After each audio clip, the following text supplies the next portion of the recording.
Assalamualaikum warahmatullahi wabarakatuh, salam patiler seluruh Nusantara. Berjumpa lagi bersama saya Jajang Jamaluddin di channel tutorial budidaya ikan. Di video kali ini saya akan menjelaskan tentang pakan alternatif. Apa sajakah jenis pakan alternatif tersebut, bagaimana cara kita memberikannya, dan berapa kandungan protein yang terkandung di pakan alternatif tersebut. Baik sahabatku semua, untuk pakan alternatif di sini sudah saya bagi menjadi 5 bagian. Yang pertama ada pakan alternatif jenis daging. Yang kedua ada pakan alternatif jenis aneka frozen atau makanan instan. Yang ketiga ada pakan alternatif berupa ampas buah atau ampas umbi. Yang keempat ada pakan alternatif jenis sayuran. Yang terakhir ada pakan alternatif jenis tanaman air. Oke, untuk pakan alternatif jenis daging-dagingan ini yang pertama ada maggot. Maggot ini berasal dari lalat. Lalat ini disebut lalat BSF atau lalat Prancis. Maggot ini bisa kita aplikasikan sebagai pakan alternatif, baik itu dibudidayakan oleh segmen pendederan maupun di segmen pembesaran. Untuk di segmen pendederan, katakanlah ikan-ikan yang kecil seperti ini,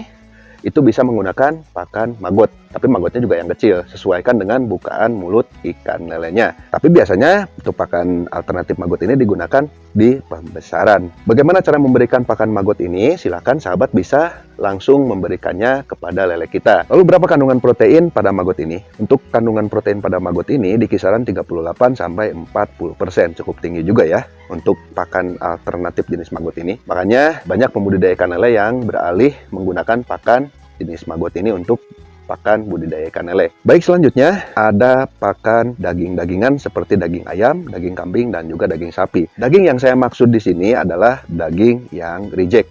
Daging tersebut tidak memenuhi klasifikasi untuk dijual di pasaran. Entahkah salah potong, salah kemas, dan lain sebagainya. Jadi pakan tersebut di reject atau disingkirkan dari pasaran. Biasanya pakan ini digiling, dihaluskan. Itu bisa dinamakan dengan CCM atau MDM. Nah, pakan daging-dagingan tersebut jelas bisa kita gunakan untuk pakan ikan lele. Untuk cara pemberiannya, saya tidak menyarankan untuk sahabat memberikan pakan alternatif ini dalam keadaan mentah. Saya sarankan pakan alternatif ini diberikan dalam keadaan matang. Jadi jangan sampai diberikan mentah, karena dampaknya sangat luar biasa sekali. Apalagi untuk sahabat yang berbudidaya ikan lele di kolam darat seperti kolam terpal, kolam plastik, ataupun kolam beton. Dampaknya sangat luar biasa sekali. Atau kita budidaya ikan lele di kolam tanah sekalipun, lebih baik pakan alternatif daging-dagingan ini itu dimatangkan dulu. Karena lele lebih menyukai pakan daging yang sudah matang. Lalu berapa kandungan protein yang terkandung pada daging ayam, daging kambing, dan daging sapi ini? Untuk kadar proteinnya itu berbeda-beda. Untuk daging ayam di bagian paha, di bagian badan, di bagian paha depan, ataupun di bagian leher dan bagian kepala, itu berbeda-beda kandungan proteinnya. Nah, di sini sementara sudah saya simpulkan untuk alternatif pakan dari daging ayam, daging kambing, dan daging sapi ini itu di kisaran 30-35%. Saya juga sama menggunakan pakan alternatif ini untuk budidaya ikan lele karena cukup efisien juga, dan juga ini mengandung protein yang cukup tinggi. Selanjutnya itu ada ikan asin atau ikan rucah. Jenis pakan alternatif ini juga bisa digunakan untuk pakan ikan lele sebagai pakan alternatif. Kandungan proteinnya di kisaran 25-27%. Untuk cara memberikannya saya tidak menyarankan kepada sahabat memberikan ikan asin atau ikan rucah secara utuh. Alangkah baiknya pakan alternatif ini digiling dulu, dihaluskan, dan dicampurkan dengan bahan-bahan yang lain. Dampak positif dan negatifnya, pakan dari jenis ini menurut pengalaman saya, kalau kita tidak bijak mengaplikasikannya, kita juga akan terserang gatal-gatal, baik itu di kaki maupun di tangan. Biasanya seperti itu. Makanya kita harus bijak mengaplikasikannya. Saya sendiri juga tidak menyarankan pakan ikan rucah atau ikan asin ini diberikan secara utuh. Digiling dulu, dihaluskan, dicampur dengan bahan-bahan yang lain agar tidak menimbulkan polusi baik ke ikan maupun ke diri kita sendiri. Selanjutnya ada pakan alternatif rayap. Untuk rayap ini sama halnya dengan maggot, cuman perbedaannya untuk kandungan protein rayap di kisaran 15-17%. Untuk cara memberikannya, rayap ini kan ada rayapnya, ada juga rumahnya. Nah, untuk rayapnya kadar protein 15-17%, tapi kalau rumahnya itu beda lagi. Untuk proteinnya cukup rendah kalau untuk rumahnya rayap. Dan rayap ini juga bisa kita aplikasikan baik itu di pendederan maupun di pembesaran. Untuk di pendederan silahkan sesuaikan dengan bukaan mulut ikan lele. Misalnya ukuran 35 cm, 46 atau 47 silahkan bisa diberikan rayap. Tapi tidak untuk rumah rayapnya. Nah, untuk rumah dan rayapnya ini bisa kita berikan di segmen pembesaran. Biasanya kalau ikan-ikan di pembesaran itu kan mulutnya sudah besar. Di samping rayapnya dimakan, rumah rayapnya pun pasti dimakan oleh ikan lele. Selanjutnya ada tutut atau keong sawah. Keong ini kecil ya, kalau bahasa Sunda disebut tutut. Untuk kandungan protein dari tutut ini di kisaran 12-15%. Untuk cara pemberiannya, saya tidak menyarankan untuk diberikan dalam keadaan mentah. Silahkan matangkan terlebih dahulu. Lebih bagusnya lagi digiling, dicampur dengan bahan yang lain, dibentukkan pelet, dan diberikan ke ikan lele kita sebagai pakan alternatif. Dampak positifnya, ikan juga menyukai pakan jenis alternatif tutut ini. Untuk dampak negatifnya, apabila kita memberikan dalam jumlah yang banyak atau berlebihan, serta diberikan dalam keadaan mentah, itu akan menjadi polusi pada air kolam lele kita. Selanjutnya ada pakan keong mas. Nah, kalau keong mas ini lebih besar daripada tutut. Keong mas memiliki kandungan protein di kisaran 10-12%. Itu juga bisa kita aplikasikan sebagai pakan alternatif untuk ikan lele kita. Untuk cara memberikannya, saya tidak menyarankan kepada sahabat untuk memberikan keong mas ini sebagai pakan alternatif ikan lele dalam keadaan mentah. Silahkan sahabat berikan pakan alternatif keong mas ini dalam keadaan matang atau sudah dimasak terlebih dahulu. Lebih bagusnya lagi, pakan ini digiling, dicampur dengan bahan lain, dibentukkan pelet, dan bisa kita gunakan sebagai pakan alternatif ikan lele. Oke, yang terakhir yaitu ada kijing. Kijing juga sama, bisa kita gunakan untuk pakan alternatif. Kijing mempunyai kandungan protein di kisaran 7-10%. Untuk cara memberikannya ini juga sama, saya tidak menyarankan pemberian pakan kijing dalam keadaan mentah. Silahkan matangkan dulu. Alangkah baiknya kijing ini digiling dan diaduk dengan bahan yang lain, dibentukkan menjadi pelet dan diberikan ke pakan ikan lele kita. Dampak positif dan negatifnya, lele juga menyukai pakan ini, bisa menunjang pertumbuhan ikan lele. Negatifnya, apabila kita berlebihan memberikannya, apalagi dalam keadaan mentah, itu dapat merusak kualitas air kolam lele kita menjadi kotor dan juga bau. Yang kedua yaitu ada pakan alternatif berupa aneka frozen atau makanan instan. Di sini ada 5 jenis yang saya sebutkan. Yang pertama ada sosis, yang kedua ada nugget, yang ketiga ada bakso, yang keempat ada mie, yang kelima ada roti. Dari kelima jenis bahan pakan alternatif ini, itu dalam keadaan reject. Jadi reject itu nggak masuk klasifikasi pasar. Entahkah ini salah motong, salah bentuk, atau salah kemasan, hingga pakan ini menjadi reject dan tidak masuk ke pasaran. Pakan ini dipisahkan, dan itu bisa digunakan untuk pakan alternatif ikan lele. Jadi ingat ya, bukan pakan yang kadaluarsa, busuk, atau bau. Jadi pakan reject, masih segar, seperti itu. Untuk kandungan protein pada sosis, yang saya ketahui dan saya searching di Google, itu di kisaran 15%. Untuk nugget, kandungan proteinnya di kisaran 14%. Untuk bakso, kandungan proteinnya di kisaran 13%.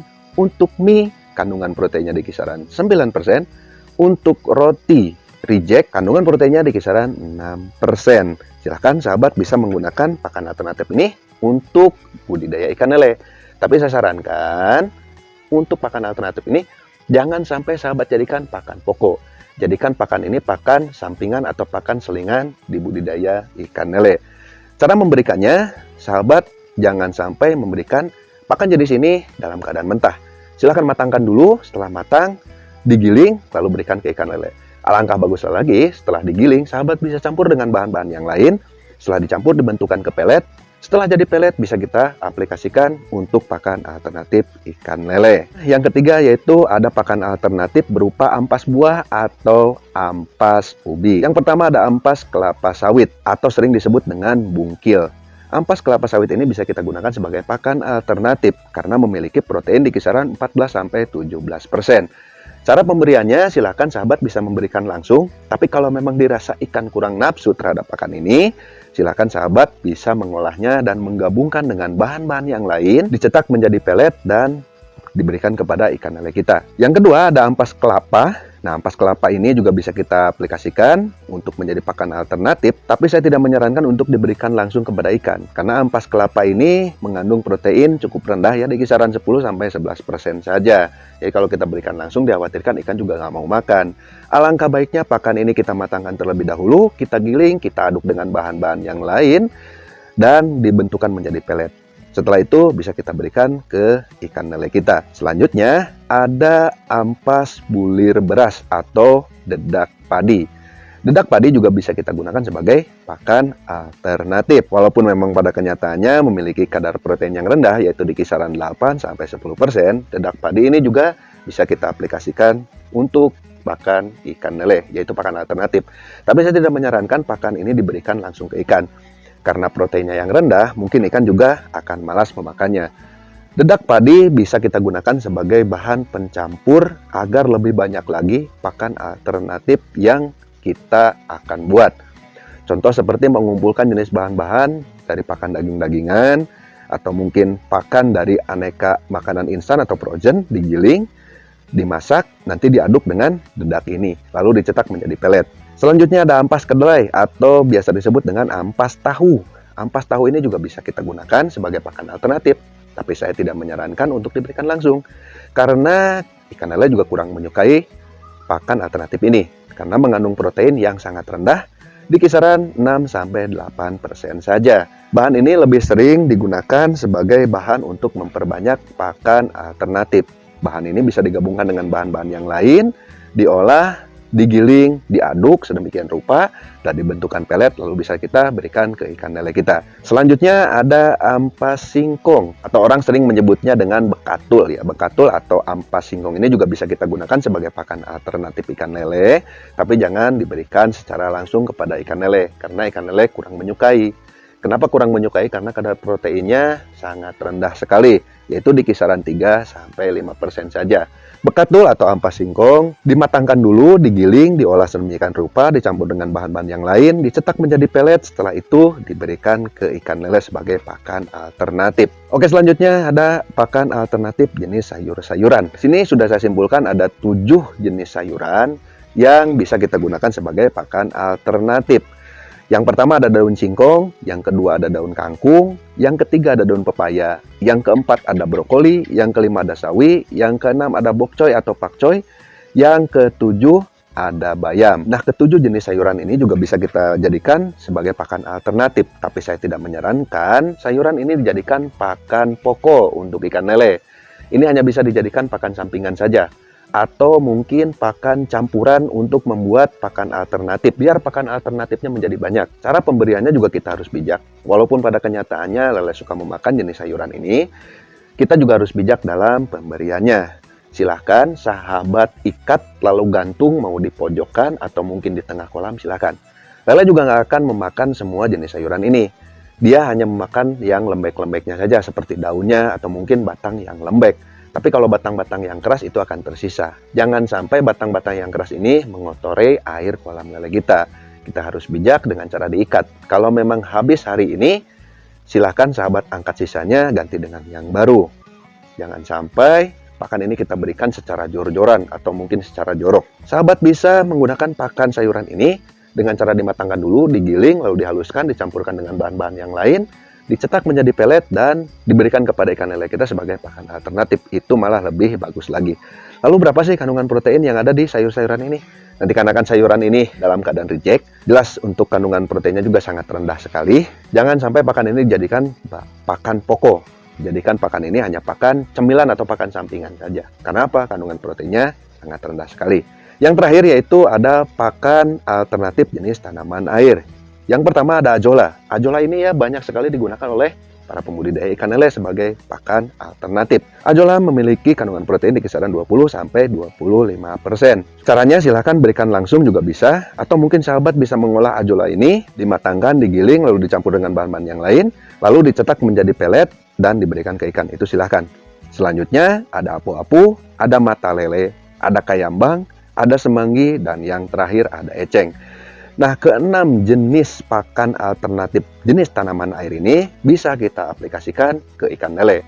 Baik itu secara langsung, kalau secara langsung mungkin bisa jadi hanya cemilan saja. Jangan pernah dijadikan pakan pokok. Tapi alangkah baiknya, keenam jenis bahan ini kita olah terlebih dahulu, kita matangkan, kita giling, kita haluskan.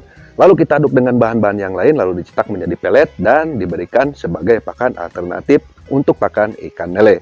Mohon maaf apabila ada salah-salah kata dalam penyampaian saya, terutama dalam penyampaian informasi dari persentase protein yang terkandung pada bahan pakan alternatif ini.